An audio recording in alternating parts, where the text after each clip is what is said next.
The Jets, they get their first win. Justin Fields gets some redemption from ownership, somewhat vilifying him. Where do they go forward now? I have no idea. I mean, I think Fields, I give him so much credit. I mean, not only for the way that he played, I give him credit for what he said at the podium after the game. I've never heard a player as brutally honest as he was about the toll that this kind of stuff takes on you. And I think he's the kind of guy that can get a locker room at least kind of moving in the right direction. And he was almost Jackson Dardian on Sunday. I mean, he was moving around a lot, finding open guys, and all of a sudden, once you take 8 guys out of the box against the Jets, Breece Hall can work and run a little bit. I'm not going to say they're going to go on a run here, but I think they'll at least look a little bit more competent. Is the heat still on Mike McDaniel in Miami, even though they pulled off a big win? Yeah, I mean, I think that this is going to be an organizational decision. I mean, at some point, right, you're going to have to make a move at GM, or you're going to have to make a move at head coach at some point during the season. And so I think that he might be staving that off, and maybe he's auditioning for next year. But I don't see the Dolphins going into 2026, I don't think, without some full-scale organizational change. Yeah, certainly Tua Tagovailoa, who had a resurgent day for him, all kind of auditioning for whatever the future holds there. What about the other side? Atlanta's been a hard team to peg down. They've got big wins like the ones over Buffalo the last couple of weeks. I know no Michael Penix Jr., Kirk Cousins back in the fold. Are their offensive issues yesterday explained away simply by that, or is there deeper stuff going on with what they're trying to do offensively this year?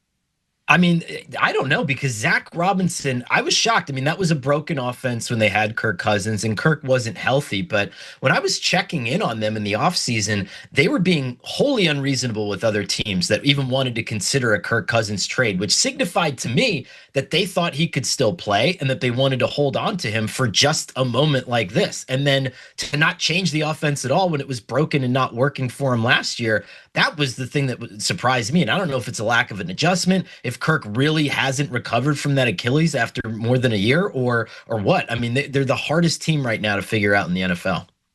Are you ready to say the Colts are the best team in the AFC?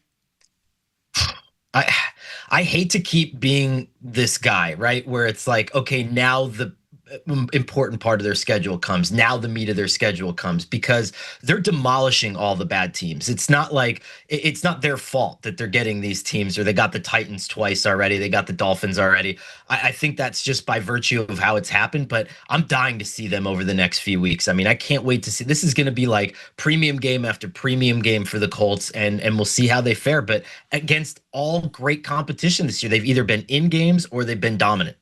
Denver or Indianapolis, of those two teams, which would you be more willing to buy a deep postseason run from? I mean, Denver over the last 2 weeks has just been so hard to ignore. I think it was 77 points scored over the last 5 quarters of football, and just not even close. I mean, that defense just shut the door on Dallas. They didn't get a chance to come back in that game. And not only is it J.K. Dobbins running for like 111 yards, it's R.J. Harvey. All of a sudden, I think we saw the little wrinkles of it. Now we're going to see really the plan in totality for him. I think he could take this offense in a completely different direction. That rookie class is excellent across the board. Even Jahdae Barron with a pick. So I don't know. Part of me thinks that the Broncos probably have a slightly higher ceiling, but also a tougher division. So you have to factor that in as well. Myles Garrett has 5 sacks yesterday, has the most sacks of anybody before the age of 30. He's actually tied with Brian Burns for the lead in the league right now. There's plenty of really good edge rushers in the league right now. Where is Myles Garrett putting himself historically in that category?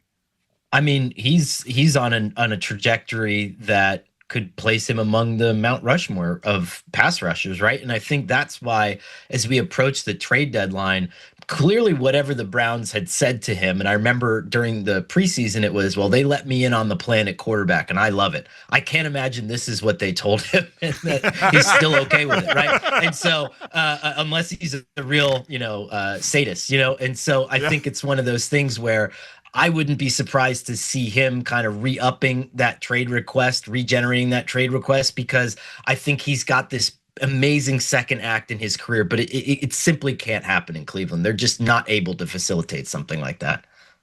I'm sure that plan at quarterback sounds a lot better as the ink is freshly drying on a contract that's going to pay you $40 million a year. Yes. And then once you're confronted with the reality, it looks a lot different.